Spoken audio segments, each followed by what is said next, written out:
கிறிஸ்துவுக்குள் பிரியமானவர்களே, கர்த்தராகிய இயேசு கிறிஸ்துவின் நாமத்தினால் உங்கள் அனைவருக்கும் என் அன்பின் வாழ்த்துதலை தெரியப்படுத்துகிறேன். நாம் இன்று வானத்தின் பலகணிகளை திறப்பது எப்படி என்கிற தலைப்பின் கீழ் தியானிக்க போகிறோம். ஆதார வசனம் மல்கியா 3 அதிகாரம் 10 வசனம். நான் வானத்தின் பலகணிகளை திறந்து இடம் கொள்ளாமல் போகும் மட்டும் உங்கள் மேல் ஆசீர்வாதத்தை வர்ஷிக்க மாட்டேன் என்று அதனால் என்னை சோதித்து பாருங்கள். ஹல்லேலூயா. பிரியமானவர்களே, கர்த்தர் உங்களை ஆசீர்வதிக்கும் போது அற்பமாய் சொற்பமாய் அல்ல, வானத்தின் பலகணிகளை திறந்து ஆசீர்வதிக்கிறவர். நம்ம ஆண்டவர் அளந்து கொடுக்கிறவர் அல்ல, அவர் அள்ளி கொடுக்கிறவர். ஹல்லேலூயா. பிரியமானவர்களே, நீங்கள் ஜெபிக்கும் போது கர்த்தர் வானத்தின் பலகணிகளை திறந்து உங்களை ஆசீர்வதிப்பார். ஆதியில் தேவன் வானத்தையும் பூமியையும் சிருஷ்டித்தார். இதை நாம் ஆதியாகமம் 1 அதிகாரம் 1 வசனத்தின் மூலம் அறிந்து கொள்ளலாம். தேவன் வானத்தில் இருக்கிறார், நாம் பூமியில் இருக்கிறோம். இதை நாம் பிரசங்கி 5 அதிகாரம் 2 வசனத்தில் அறிந்து கொள்ளலாம். பிரியமானவர்களே, வேதம் இப்படியாக சொல்லுகிறது. எசையா 66 அதிகாரம் 1 வசனத்தின்படி, வானம் அவருடைய சிங்காசனம், பூமி அவருடைய பாதபடி. அங்கு இருக்கும் பரமபிதாவை நாம் அன்போடு நோக்கி பார்த்து, பரம மண்டலங்களில் இருக்கிற எங்கள் பிதாவே என்று அன்போடு அழைக்கிறோம். அவருடைய வலது பாரிசத்தில் தான் நம்முடைய அருமை இரட்சகர் இயேசு கிறிஸ்து வீற்றிருக்கிறார். ஹல்லேலூயா. பிரியமானவர்களே, அங்கே இருந்துதான் வான்புறாவான பரிசுத்த ஆவியானவர் நமக்காக இறங்கி வருகிறார். நீலவானுக்கு அப்பால் நித்திய தேசம் உண்டு என்று நாம் பாடுகிறோம். அங்கே நம்முடைய பெயர்கள் ஜீவ புஸ்தகத்தில் எழுதப்பட்டிருக்கிறது. நமக்காக வாசஸ்தலங்களை கர்த்தர் ஆயத்தம் பண்ணி வைத்திருக்கிறார். அது மாத்திரமல்ல, நமக்கு ஜீவ கிரீடம், வாடாத கிரீடம், நித்திய கிரீடம், மகிமையான கிரீடம் எல்லாம் வைக்கப்பட்டிருக்கின்றன. பிரியமானவர்களே, நேர்த்தியான இடத்தில் நமக்கு சுதந்திரம் உண்டு. இதை நாம் 16வது சங்கீதம் 6வது வசனத்தின் மூலம் அறிந்து கொள்ளலாம். கர்த்தர் அந்த வானத்தின் பலகணிகளை திறந்து இன்றைக்கு உங்களை ஆசீர்வதிக்க விரும்புகிறார். அது மாத்திரமல்ல, மெல்கிதேசேக்கு ஆபிரகாமை ஆசீர்வதித்த போது வானத்தையும் பூமியையும் உடையவராகிய உன்னதமான தேவனுடைய ஆசீர்வாதம் ஆபிரகாமுக்கு உண்டாவதாக என்று சொல்லி ஆசீர்வதித்தார். இதை நாம் ஆதியாகமம் 14 அதிகாரம் 19 வசனத்தின் மூலம் அறிந்து கொள்ளலாம். வானத்தில் இருந்து வருகிற பனி ஒரு ஆசீர்வாதம். இதை நாம் ஆதியாகமம் 27 அதிகாரம் 28 வசனத்தின் மூலம் அறிந்து கொள்ளலாம். அது மாத்திரமல்ல, வானத்திலிருந்து வருகிற மழை ஒரு ஆசீர்வாதம். இதை நாம் 68வது சங்கீதம் 8வது வசனத்தின் மூலம் அறிந்து கொள்ளலாம். வானத்தின் செல்வங்கள் ஒரு ஆசீர்வாதம். இதை நாம் உபாகமம் 33 அதிகாரம் 13வது வசனத்தின் மூலம் அறிந்து கொள்ளலாம். ஆசீர்வாதத்திற்காக ஏங்குகிற உங்களை நிச்சயமாகவே கர்த்தர் ஆசீர்வதிப்பார். ஹல்லேலூயா. பிரியமானவர்களே, அநேக தேவைகளோடு நீங்க இன்று காணப்படலாம். கடன் பிரச்சனை, இல்லைன்னா ஒரு பெரிய தொகை இந்த மாதத்திற்கு உங்களுக்கு தேவைப்படலாம். உங்க பிசினஸுக்கு நீங்க இன்வெஸ்ட் பண்றதுக்கு சில பண தேவைகள் உங்களுக்கு இருக்கலாம். பிரியமானவர்களே, கர்த்தர் உங்களை ஆசீர்வதிப்பார். அவர் வானத்தின் பலகணிகளை திறந்து உங்களை இடம் கொள்ளா போகும் மட்டும் ஆசீர்வதிக்கவே அவர் விரும்புகிறார். வேதத்தில் எலியா எலிசாவை ஆசீர்வதிக்கும் போது 2 மடங்கு ஆசீர்வாதங்களை கொடுத்து ஆசீர்வதித்தார்.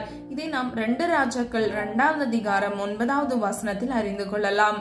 தானியேலுக்கு தேவன் 10 மடங்கு ஆசீர்வாதம் கொடுத்து ஆசீர்வதித்தார். இதை நாம் தானியேல் 1 அதிகாரம் 20வது வசனத்தில் அறிந்து கொள்ளலாம்.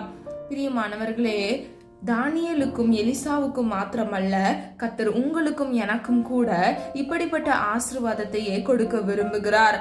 இதற்கு நாம் தேவனுடைய சமூகத்தில் விண்ணப்பம் செய்து ஜெபிக்கும் பொழுது கண்டிப்பாக நிச்சயமாக அவர் நமக்கு ஆசீர்வாதத்தை கட்டளையிடுவார். வானத்தின் பலகணிகளை நமக்காக அவர் திறப்பார்.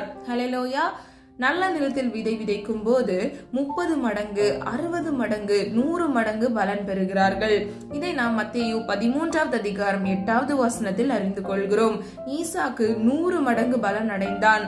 இதை நாம் ஆதியாகமம் 26 அதிகாரம் 12வது வசனத்தின் மூலம் அறிந்து கொள்ளலாம். இஸ்ரவேலருக்கு 1000 மடங்கு ஆசீர்வாதம் கர்த்தர் கட்டளையிட்டார். இதை நாம் உபாகமம் 1 அதிகாரம் 11வது வசனத்தில் அறிந்து கொள்ளலாம். ரெபெக்காளை வாழ்த்தும் போது கோடா கோடியாக பெருகுவாய் என்று வாழ்த்தினார்கள். இதை நாம் ஆதியாகமம் 24 அதிகாரம் 60வது வசனத்தில் அறிந்து கொள்ளலாம்.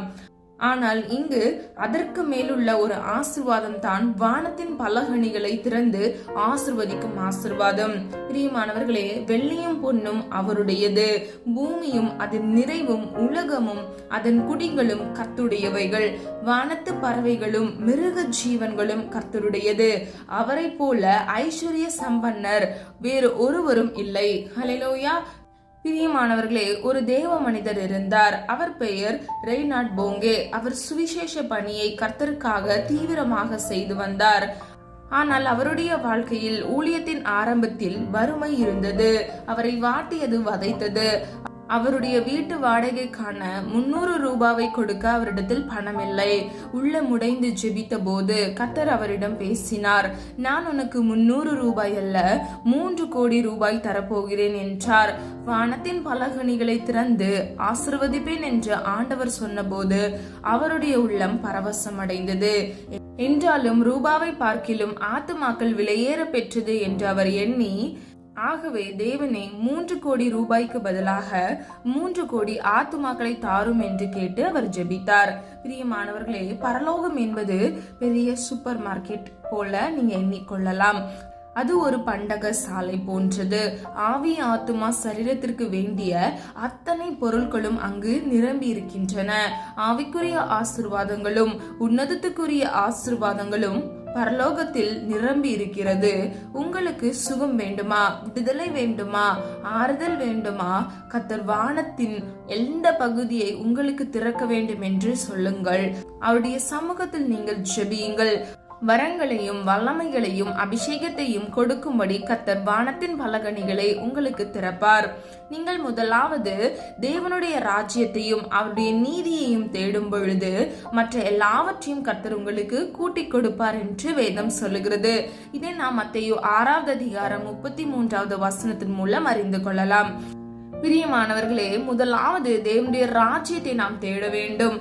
அது மாத்திரமல்ல, அவருடைய நீதியை நாம் அறிந்து அதன்படி நடக்கிறவர்களாய், நீதியை தேடுகிறவர்களாய் நாம் இருக்க வேண்டும். ஹல்லேலூயா.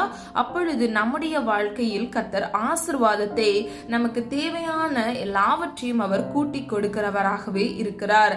வேதத்தில் சாலமோனுக்கு ஞானத்தோடு கூட அவர் கேளாத ஐஸ்வர்யத்தையும் திரளான செல்வத்தையும் ஏராளமான கிருபைகளையும் நீடிய ஆயுசையும் கொடுத்தார். பிரியமானவர்களே, நிச்சயமாக கர்த்தர் உங்களுக்கும் கட்டளையிடுவார். கேளுங்கள் தரப்படும். வேதம் இப்படியாக சொல்லுகிறது, கேட்கிற எவனும் பெற்றுக்கொள்வான் என்று.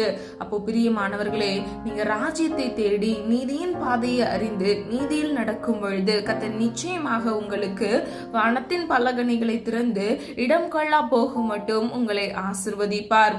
பிரியமானவர்களே, மனிதன் குறைவுபடலாம், ராஜாக்களுடைய கஜானா காலியாக இருக்கலாம், செல்வந்தர்களும் குறைவுபட்டு தரித்திரராக மாறலாம்.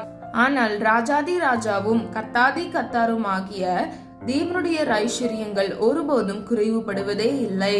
அவருடைய கிருபை நமக்கு போதுமானது. அவர் நிச்சயமாகவே வானத்தின் பலகணிகளை திறந்து உங்களை ஆசீர்வதிப்பார். பிரியமானவர்களே, எடுத்துக்காட்டுக்கு ஒரு காரியத்தை உங்களுக்கு சொல்ல விரும்புகிறேன். ஒரு மீன் குஞ்சு ஐயோ கடலில் தண்ணீர் வற்றி விட்டால் என்ன செய்வது என்று கவலைப்பட்டதாம். யோசேப்பின் களஞ்சியத்தில் கூடு கட்டியிருந்த ஒரு சிட்டுக்குருவி தானியம் தீர்ந்து போய்விட்டால் என்ன செய்வது என்று கவலைப்பட்டதாம். ஒரு சிறு பையன் ஆகாய மண்டலத்தில் உள்ள சுவாசிக்கும் காற்று தீர்ந்து போய்விட்டால் என்ன செய்வது என்று கவலைப்பட்டதாம். அதுபோலவே இன்றைக்கு உலக மக்கள் தங்களுடைய தேவை எப்படி சந்திக்கப்பட வேண்டும் என்று கவலைப்படுகிறார்கள். பிரியமானவர்களே, இன்று இயேசு உங்களை பார்த்து சொல்லுகிறார், ஆகையால் எண்ணத்தை உண்போம், எண்ணத்தை குடிப்போம், எண்ணத்தை உடுப்போம் என்று கவலைப்படாதிருங்கள். இவைகள் எல்லாம் அஞ்ஞானிகள் நாடி தேடுகிறார்கள். இவைகள் எல்லாம் உங்களுக்கு வேண்டியவைகள் என்று உங்கள் பரமபிதா அறிந்திருக்கிறார். மத்தேயு 6வது அதிகாரம் 31வது வசனம் 32வது வசனத்தில் நாம் அறிந்து கொள்ளலாம். பிரியமானவர்களே, உங்களுக்கு என்ன தேவை என்பதை உங்கள் பரமபிதா அறிந்திருக்கிறார். ஹல்லேலூயா. நிச்சயமாக கர்த்தருடைய சமூகத்தில் நீங்கள் இந்த வாக்கியங்களை சொல்லி ஜெபிக்கும் பொழுது கர்த்தர் நிச்சயமாக உங்களை இடம் கொள்ளா போகும் மட்டும் ஆசீர்வதித்து வானத்தின் பலகணிகளை உங்களுக்காக திறந்து உங்களை பெருக செய்வார். ஹல்லேலூயா. பிரியமானவர்களே, விசுவாசியுங்க, கர்த்தருடைய சமூகத்தை நாடி தேடுங்க. எப்படி ஆபிரகாமுக்கு, ஈசாக்குக்கு, தானியேலுக்கு கர்த்தர் 10 மடங்கு 2 மடங்கு என்று, எலிசாவுக்கு 2 மடங்கு என்று ஆசீர்வாதங்களை கொட்டி கொடுத்தாரோ, இன்று உங்களுக்கும் கர்த்தர் நிச்சயமாக பாகுபாடின்றி ஆசீர்வாதத்தை கட்டளையிடவே விரும்புகிறார். நீங்கள் முதலாவது தேவனுடைய ராஜ்யத்தை தேடுங்கள், நீதியின்படி நடவுங்கள். அவர் நிச்சயமாக உங்களை வானத்தின் பலகணிகளை திறந்து ஆசீர்வதித்து பாதுகாப்பார். நம்ம எல்லாரும் ஒரு மனதா ஜெபிக்கலாமா? அன்பின் பிதாவே, அப்பா, எங்களை மது கரத்தில் ஒப்பு கொடுக்கிறோம். அறிந்தும் அறியாமல் செய்த தவறுகளை மன்னிங்கப்பா. எங்களிடத்தில் அநேக குற்றங்கள் உண்டு, குறைகள் உண்டு. ஆண்டவரே, தயவாய் மன்னிங்க. நீர் விரும்புகிற பரிசுத்தம் எங்களுக்கு வேண்டுமப்பா. உம்முடைய சித்தம் செய்ய எங்களுக்கு கிருபை செய்யுங்க தகப்பனே. வானத்தின் பலகணிகளை திறந்து உம்முடைய பிள்ளைகளை ஆசீர்வதிங்க. தேவையோடு இந்த காணொலியை பார்த்து கொண்டிருக்கிற உம்முடைய பிள்ளைகளின் தேவைகளை சந்திங்க தகப்பனே. இடம் கொள்ளா போக மட்டும் ஆண்டவரே, பிள்ளைகளை 1000 மடங்கு ஆசீர்வதித்து பிள்ளைகளை பெருக பண்ணுங்க தகப்பனே. தகுதிப்படுத்துங்கப்பா. உடைய ராஜ்யத்தையும் உடைய நீதியையும் தேடி உடைய சித்தம் செய்ய தகப்பனே கிருபை கொடுங்க தகப்பனே. என்னோடு இணைந்து ஜெபிக்கிற உடைய பிள்ளைகளுடைய வாழ்க்கையில் இருக்கக்கூடிய எல்லா தேவைகள், பண தேவைகள், பொருள் தேவைகள், கடன் பிரச்சனைகள், உலக தேவைகள் எல்லாவற்றிலும் இயேசுவின் நாமத்தினால் அப்பா ஒரு விடுதலை கட்டளையிட்டு தேவைகளை இயேசுவின் நாமத்தினால் சந்தித்து பிள்ளைகளை ஆசீர்வதிங்க. வானத்தின் பலகணிகளை திறந்து பிள்ளைகளை ஆசீர்வதித்து பாதுகாத்துக் கொள்ளுங்க. நீர் அப்படியே செய்து விட்டீர், அதற்காக நன்றி செலுத்துகிறோம் அப்பா. உடைய சமூகத்தில் என்றவர் எங்களை அர்ப்பணிக்கிறோம், தாழ்த்துகிறோம். இயேசுவின் மூலம் ஜெபிக்கிறோம் பிதாவே, ஆமீன். God bless you. பிரியமானவர்களே, இந்த வீடியோ உங்களுக்கு பிடிச்சிருந்துச்சுன்னா லைக் பண்ணுங்க, சப்ஸ்கிரைப் பண்ணுங்க மற்றும் பெல் ஐகான் கிளிக் பண்ணுங்க. God bless you.